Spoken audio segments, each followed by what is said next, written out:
હાલો, જય શ્રી કૃષ્ણ। આપણે આજે કેરીની ચટણી બનાવવાના છીએ, તો આપણે શરૂ કરીએ ચટણી બનાવવાનું। તો બસ એના માટે મેં એક કેરી લઉં છું। એક કેરીમાં જેટલું ગોટલા નીકળી જાય ને છાલ નીકળે એટલી હું જેટલી થશે એટલી એની ચટણી બનાવીશ। તો એના માટે હવે આપણે ચાલુ કરી। હાલો, હું છાલ ઉતારું છું। છાલમાં જે નીકળશે છાલ જાડી જાડી કાઢી લઈએ આપણે।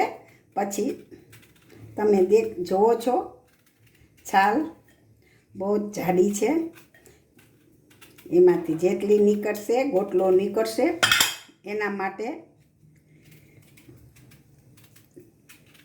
બાસલાનો બતાવો તો કાંઈ।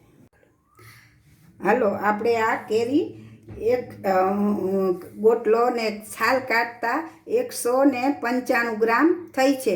વાટકીનો વજન કાઢી લીધો છે, એને 195 ગ્રામ થઈ છે કેરી। હવે આપણે એને મિક્સર જારમાં પ્રેસ કરી લેશું, પછી ચટણીને કરી લેશું ચાલુ।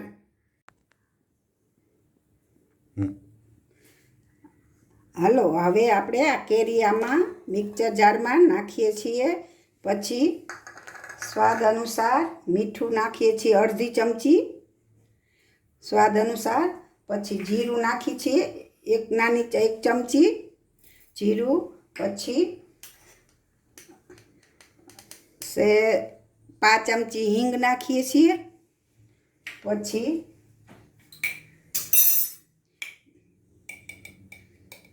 2 ચમચી મરચું, કાશ્મીરી મરચું નાખીએ છીએ સ્વાદ અનુસાર।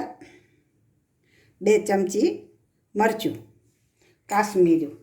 હવે આપણે જારમાં હવે ચટણી બનાવી લેશું। હાલો, હવે આપણે મિક્સરની જારમાં હવે ચટણી બનાવી લેશું, પછી અંદર ગોળ મિક્સ કરશું।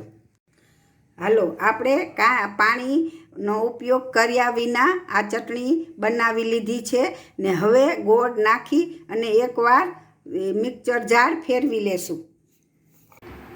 હાલો, આપણે આ ચટણી આ ગોળ નાખ્યા પછી આપણે ચટણી પીસી લીધી છે। હવે ગોળ નાખ્યા પછી આપણે ચટણીને પીસી લીધી છે।